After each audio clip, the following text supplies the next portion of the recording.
Parliament ఎన్నికల వేళ BRS లో తీవ్ర గందరగోళం నెలకొంది. లోక్సభ ఎన్నికల పోటీ నుంచి బీఆర్ఎస్ అభ్యర్థులు ఒక్కొక్కరుగా తప్పుకుంటున్నారు. ఇప్పటికే టికెట్ అనౌన్స్ చేసిన తర్వాత ఎంపీ రంజిత్ రెడ్డి కారు దిగి హస్తం పార్టీలో చేరారు. తాజాగా వరంగల్ బీఆర్ఎస్ ఎంపీ అభ్యర్థి కడియం కావ్య పోటీ నుంచి తప్పుకున్నారు.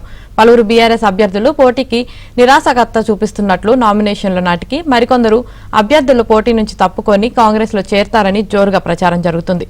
దీంతో గులాబీ పార్టీ పెద్దల్లో ఆందోళన మొదలైంది.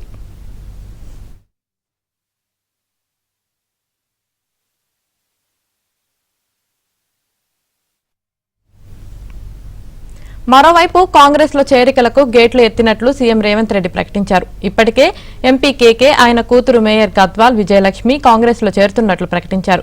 ఇక ఎమ్మెల్యే కడియం శ్రీహరి, కావ్య, ఇంద్రకరణ్ రెడ్డి, గడ్డం అరవింద్ కాంగ్రెస్ లో చేరేందుకు సిద్దమయ్యారు. వీరి దారిలో మరో 20 మంది బీఆర్ఎస్ ఎమ్మెల్యేలు కాంగ్రెస్ లో చేరనున్నట్లు తెలుస్తుంది. మొత్తం 26 మంది ఎమ్మెల్యేలను కాంగ్రెస్ పార్టీలో చేర్చుకుని బీఆర్ఎస్ ఎల్పీని సీఎల్పీలో విలీనం చేసుకోవాలని హస్తం నేతలు వ్యూహాలు రచిస్తున్నారు.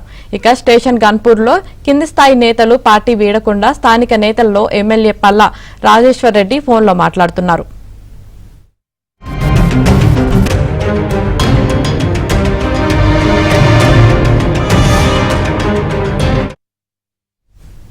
పార్లమెంట్ ఎన్నికల వేళ బీఆర్ఎస్ లో గందరగోళం నెలకొంది. దీనికి సంబంధించి మరింత సమాచారం మా ప్రతినిధి నరసింహరావు లైవ్ లో అందిస్తారు. నరసింహరావు, ఇప్పుడు బీఆర్ఎస్ పార్టీలో అయితే రోజు రోజుకు గందరగోళం పెరుగుతుంది. అసలు ఎవరు పార్టీలో ఉంటారు, ఎవరు పార్టీని వీడుతారు, అసలు మిగిలేది ఎంతమంది క్యాండిడేట్లు నామినేషన్ల వరకు అసలు ఎంతమంది ఉంటారు అనేటువంటి ఒక తీవ్ర గందరగోళమైనటువంటి పరిస్థితి బీఆర్ఎస్ పార్టీలో ఏర్పడింది. సో దీంతో రోజు రోజుకు పార్టీని వీడి కాంగ్రెస్ పార్టీలోకి వెళ్తున్నటువంటి నేతల సంఖ్య కూడా పెరుగుతున్నటువంటి నేపథ్యంలో క్యాడర్లో కూడా ఒక అయోమయమైనటువంటి పరిస్థితి ఏర్పడతా ఉంది. నిజానికి బీఆర్ఎస్ పార్టీ అందరికంటే ముందే అభ్యర్థులకు ఎంపికకు సంబంధించినటువంటి ప్రక్రియను మొదలుపెట్టింది. పార్టీల కంటే ముందే పార్లమెంటరీ నియోజకవర్గాల వారీగా సమీక్షా సమావేశాలని నిర్వహించింది. సో అయితే అభ్యర్థుల ఎంపిక సమయంలోనే బీఆర్ఎస్ పార్టీ తీవ్రమైనటువంటి ఇబ్బందుల్ని ఎదుర్కొంది. చాలామంది అభ్యర్థుల్ని ఎంపిక చేసేటువంటి సమయంలోనే పార్టీ మొదటగా కొంతమంది అభ్యర్థుల్ని అనుకున్నప్పుడు ఆ అభ్యర్థులు తాము పోటీ చేయలేమని చెప్పి నేరుగానే బీఆర్ఎస్ పార్టీ అధినేతకు చెప్పారు. దాంతో మరొక అభ్యర్థిని ఎంపిక చేయడం కోసము పరిశీలించారు. ఆ అభ్యర్థి కూడా నేను పోటీ చేయలేనని చెప్పడం, దాంతో వారంతా కూడా ఇతర పార్టీలోకి వెళ్ళడం, ఇతర నేతల కోసం ఎంపిక కోసము తీవ్రంగా ఇబ్బంది పడాల్సినటువంటి పరిస్థితి బీఆర్ఎస్ పార్టీకి వచ్చింది. అనేక తర్జనా భర్జనల తర్వాత ముందు ఆ పార్టీ ఎంపిక చేయాలనుకున్నటువంటి అభ్యర్థులు ఇతర పార్టీలోకి వెళ్ళిన తర్వాత ఫైనల్ గా 17 నియోజకవర్గాలకి 17 మంది అభ్యర్థుల్ని బీఆర్ఎస్ పార్టీ ప్రకటించేసింది. సో ప్రకటించేసిన తర్వాత కూడా ఇప్పుడు ప్రకటించినటువంటి అభ్యర్థులు కూడా ఒక్కొక్కరు చేజారిపోతా ఉన్నారు.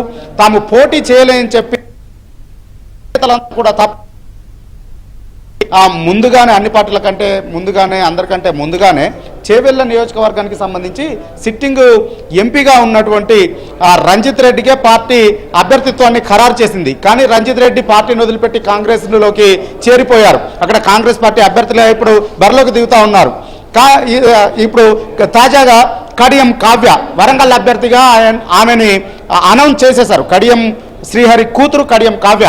సో ఇప్పుడు ఆయన అభ్యర్థిని ఖరారు చేసిన తర్వాత కొద్ది రోజులు ప్రచారాన్ని కావ్య తాజాగా నిన్న రాత్రి నేను పోటీ చేయలేను, పార్టీ గెలిచేటువంటి పరిస్థితి లేదు, ఇటీవల జరుగుతున్నటువంటి పరిణామాలన్నీ కూడా పార్టీ ప్రతిష్టను కావచ్చు, లిక్కర్ కేసులో ప్రతిష్టను దెబ్బతింటాయి, పోటీ చేయలేనని చెప్పి పోటీ మీద తప్పుకున్నారు. లేదో ఆమె కూడా తండ్రి కడియం శ్రీహరితో కలిసి కాంగ్రెస్ పార్టీలో చేరబోతా ఉన్నారు. సో ఈ నేపథ్యంలో ఇంతకీ ఇప్పుడు కాంగ్రెస్ బీఆర్ఎస్ పార్టీలో ఉండేవారు ఇప్పుడు అనౌన్స్ చేసినటువంటి అభ్యర్థుల్లో కూడా రైట్. Thank you Narasimharao.